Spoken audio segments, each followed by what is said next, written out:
This video is packed full of tips and tricks to keep in mind when you are wanting to start selling and what exactly to start selling when you are wanting to make some extra cash from home. You can really take advantage this time of year and sell some items that people are looking for heading on into the holiday season, but you need to go ahead and get a head start. This video is sponsored by Cricut, and today I am sharing with you just how easy it is to create some gorgeous pieces that you can make and sell, but also some hacks I've learned along the way, setting up at craft shows and selling on Etsy, how to make the most profit, and some shortcuts that I've learned along the way.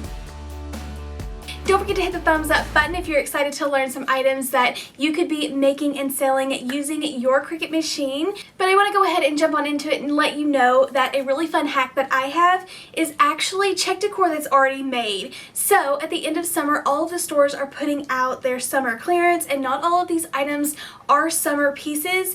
They're just regular everyday home decor that you could fix up, but they are heavily discounted.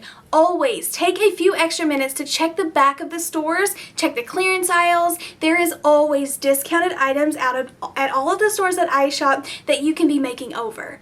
I used to do this at craft fairs whenever I set up. I learned pretty quickly that people don't care what you're selling at craft fairs. Whenever it comes to home decor, they just want to buy pretty things. Most of the time, all of these clearance items are making it to the clearance aisle because they are scratched, out of season, or just not trendy, and that is perfect for us to grab and remake these. So I have picked up so many things for 50 to 90% off, repainted them or tweaked them just a little bit to make them a little bit more market worthy, and that money really adds up.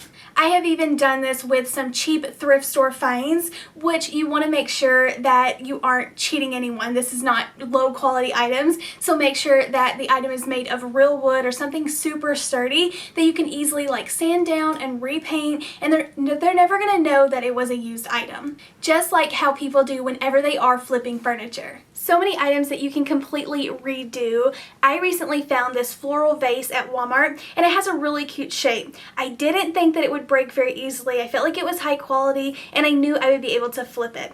This was originally $10. I paid about $6 for it, and while I wish I would have gotten a little bit cheaper, I knew at a craft fair that I could fix this up to be a higher ticket item. So using my Cricut, I cut out a farmhouse decal, added a bow, and some small pine cones, made this over from being plain into a gorgeous home decor piece for Christmas that could sell for a lot more just by adding in those few extra touches.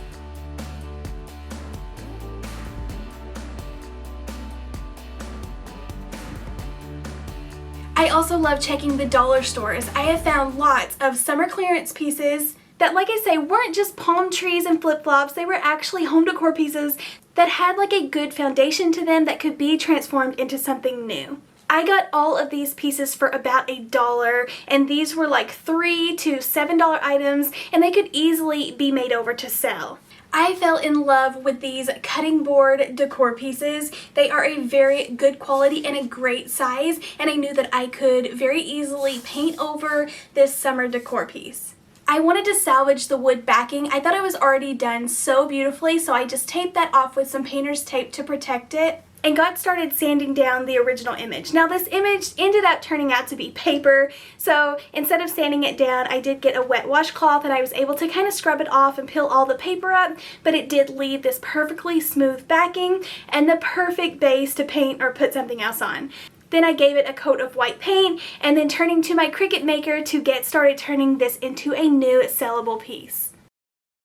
So today I am using my Cricut Maker, which I love so much. This machine works with over 300 materials from paper and fabric, but even like tougher stuff like leather and balsa wood, so it can cut everything. So if you are wanting to start a business, this would be the tool for you. But for these projects that I'm sharing in this video, you also can use the Explorer 3, which is out, and with the new machine you can use the smart materials where you don't even need a mat. So that is very exciting. But the Maker is 2 times faster and has 10 times the power. If you are wanting to cut the stronger stuff, and cutting leather and balsa wood would be perfect to make ornaments or keychains or any type of little accessory. For this project and this little cutting board decal, I'm using some Cricut vinyl in the black glitter. I love buying these packs that have the multiple colors in there because it lets you have more colors on hand. So cutting this out, it is easy. It pretty much does everything for you. You just tell it what you're cutting out and it goes ahead and sets the blade and the pressure and all of that stuff. So then I pull the cutout decal off of my mat. I like to go ahead and put the whole sheet in, and then I can just cut away what it cut, and it saves all of the excess in one large piece. And then I am weeding out the excess. This is my weeding tool, and that's just pulling out all of the space that you don't want to go on your sign. And then using my rubbing tool, I'm getting it to stick to the transfer tape so that I can pick this up and move it onto the project. If I am going to be putting this vinyl on just fresh paint, I do like to go ahead and put a layer of Mod Podge underneath. I feel like it gets a stronger hold, not for the vinyl, but just because chalk paint is really dusty and it just like gets the vinyl really dirty on the back and it doesn't want to stick. So just kind of covering my sign up with some Mod Podge to kind of hold everything in, putting the vinyl down in place using my rubbing tool, and this just makes it have an extra strong grip on top of the board. I peel away the transfer tape and you're left with this beautiful image, and you can see how much easier it makes it rather than trying to hand paint this on. And there's just so many things you can do with this to create these unique pieces that you can sell, and like I say, start your small business, have a successful small business, and then also setting up at craft events. And then if you are going to use this as decor, I like to go ahead and go over this with Mod Podge just to make sure that it is going to be really slick on the front and I can wipe it down and make it dust free. But just wanted to slow this down and show you just how I use my Cricut for these projects, but really love how this turned out.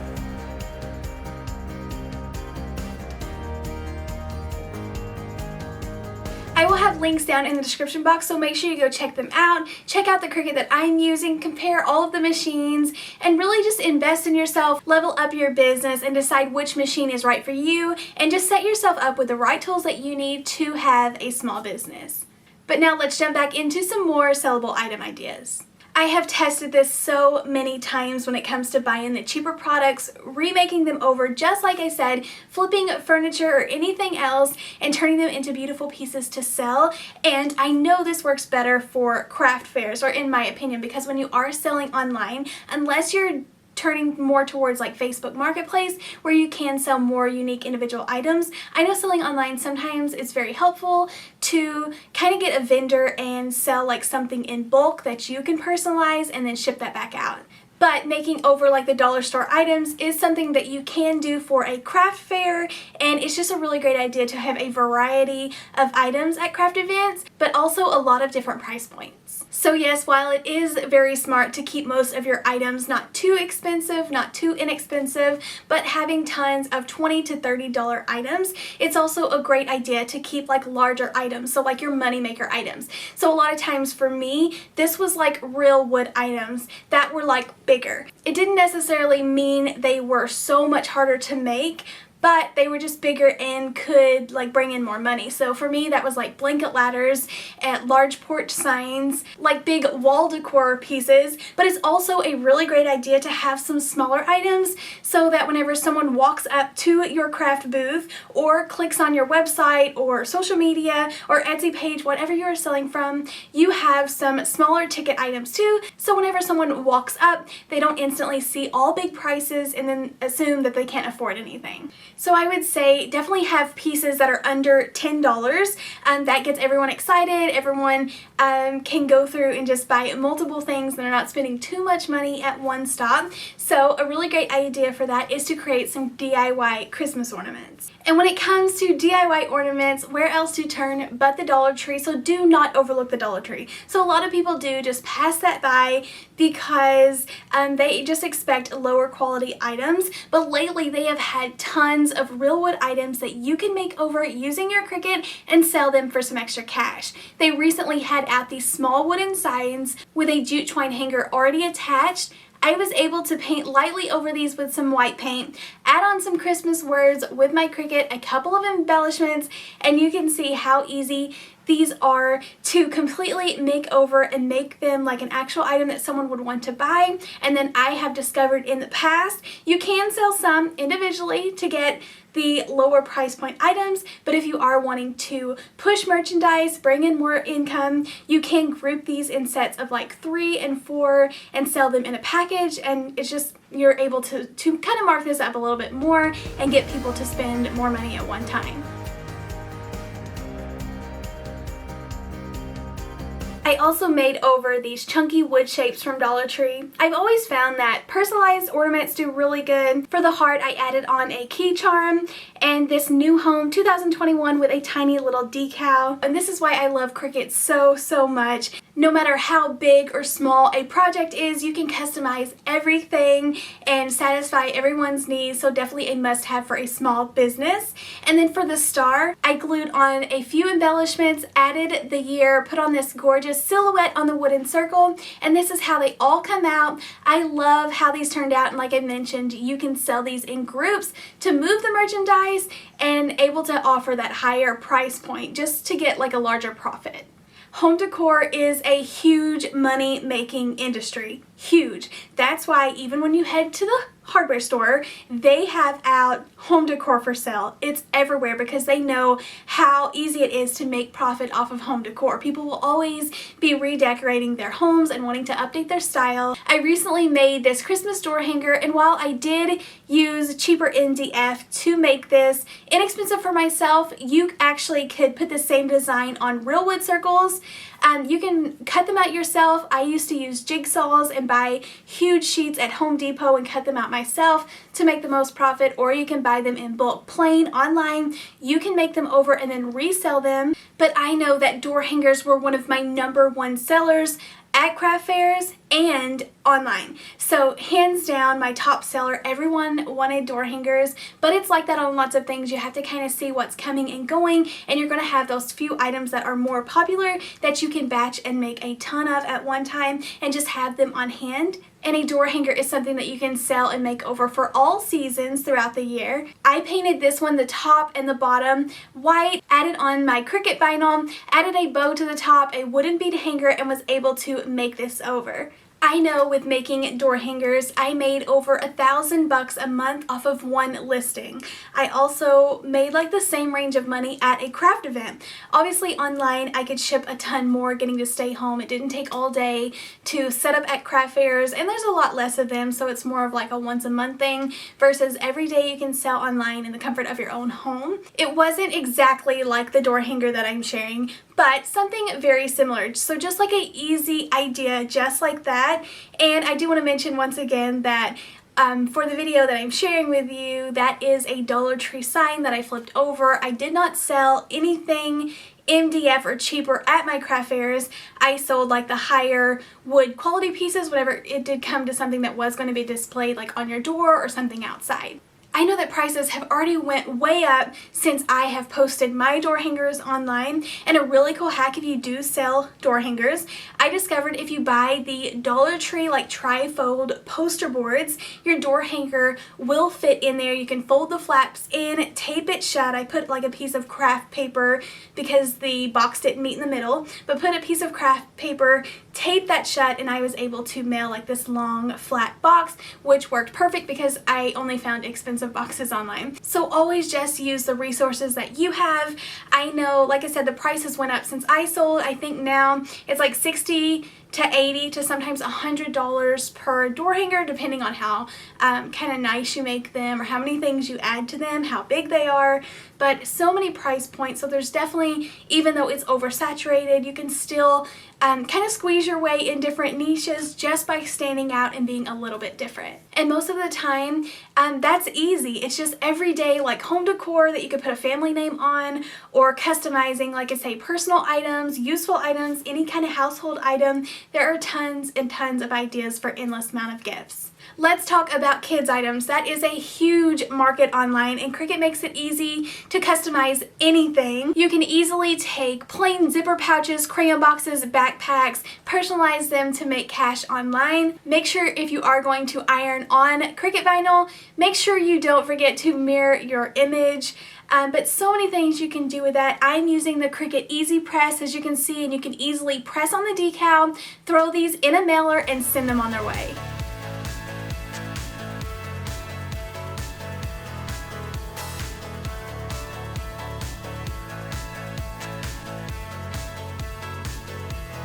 Hobby Lobby recently had out some little kids baseball tees that were clearance down to like $2.99. So super inexpensive. I grabbed several to make my girl some, but these are ones that you can easily make over. Like I say, just looking for that cheap price point, and you can flip these items and turn them into something else. But if you are going to turn into a t-shirt business, obviously you would want an actual vendor and go somewhere that you could buy t-shirts in bulk, so you could always have like the colors and sizes that you need. Cricut makes it so easy to customize these t-shirts, especially for the holidays. People are always looking for Christmas shirts and birthday shirts specialized for their kid, and you can make items to order that are personalized. But I would say one of the most popular niches is gifts. So personalized, customized gifts. Anyway, that's something that people are always looking for all year round, and most of the time that's easy. It's just everyday like home decor that you could put a family name on, or customizing, like I say, personal items, useful items, any kind of household item. There are tons and tons of ideas for endless amount of gifts. I have made personalized spoons that could be paired with like a nice dish towel set and chocolates. I have made cutting boards and home decor, adding the family name on so many things and leaving them that option to select that and customize it always gets people excited, and that works better online. I have found I really never liked personalizing anything in person at craft events. I felt like it kind of made me nervous when someone was watching how I done something, especially if it was hand painting. But like I say, if you take your Cricut, that would be a really easy way to personalize items, but online works really good for that. But there are an endless amount of ideas to customize and package as gift sets. Like I mentioned, this time of year is the perfect time to get started, whether you're selling online, selling at craft events. So many people are excited to shop for the fall and Christmas season, whether that is decor for their home, seasonal decor to decorate for Christmas, or just customized gifts. So many things. And I do want to mention before I get off here, do not undercut your prices. Your time is worth way more than you think. If people are shopping for crafts, it's because they don't want to take the time to make it themselves, or that's how I feel like it. Maybe they feel like they don't have the tools to create that, or they can't create that. So your time is worth money, and make sure that you are getting a return and you're not just working your little heart out for free.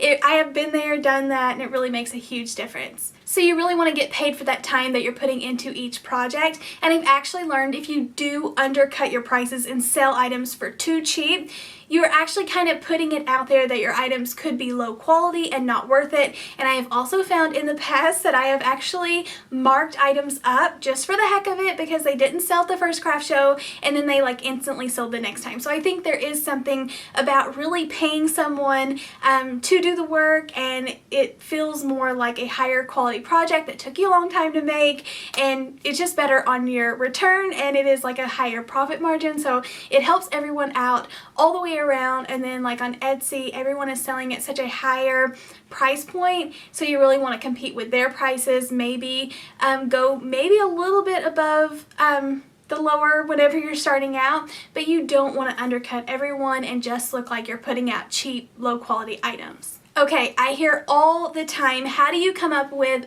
all of these ideas? So I feel like creativity is a muscle that whenever you work it, more ideas keep going and going. Or that's how it is with me. When I started the channel, I didn't see how many people come up with a billion things. I knew I could never do that. And now sometimes I get my pen and notebook and sit down and sketch like 20 things out in just a few minutes, and I get so excited and the ball just keeps rolling. If you are in a creativity block and can't think of anything, some of my favorite ways to fix this is to go shopping.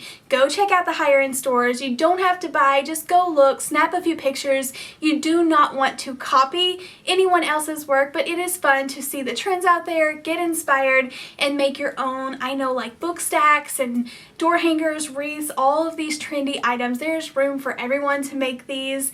And then like I highly recommend starting your own social media, whether that's Instagram or something like that you can offer your items up for sale. Even if you are doing Etsy, social media can really kind of be more of a personal thing and show like behind the scenes and what you do, and just, I don't know, I feel like it makes you a lot closer to your customers. But I love to go shopping at all of the high-end stores, see what's trending online, get some fun ideas to get inspired by, and always try to find new items that have the largest profit margin. But also make sure you are creating items that you enjoy creating. I know it's hard work when you have to make like 50 of something to sell, but if you hate every second of it, you're gonna get burned out and not want to make these items at all. But Cricut has definitely been a lifesaver for me. I have used Cricut since day one, before any Etsy shop or selling online. I bought it for myself, learned how to use it, and then I opened my Etsy shop and I sold a few like scrapbooking pieces. So that was a big thing. I had all of the Cricut cartridges and cut out the little animals and stuff and sold some paper products. But then I quickly turned that into home decor because it was such a better way to make profit, and just turned that into a business. And it all started from there, and the ball kept rolling. And still, even to this day, I've sold t-shirts and door hangers and home decor, scrapbooking stuff, personalized items. I've made like little newborn baby hats with the name on it. So many things. So definitely recommend getting a Cricut. The Cricut Maker makes it so easy to make projects, look store-bought and high quality, versus having to handwrite letters and shapes that don't always turn out so perfect for me, or that's my opinion. Check out the links in the description box and get yourself a Cricut today. I have definitely made my money back on Cricut. It is so worth the investment if you are looking to make money on the side and start your own small business. I know I could go on all day long. I have so many stories about these craft shows and selling online, but I hope this video was helpful for you. Please leave me a big thumbs up. Make sure you are subscribed, and I'll see you in the next video. Happy crafting. Bye.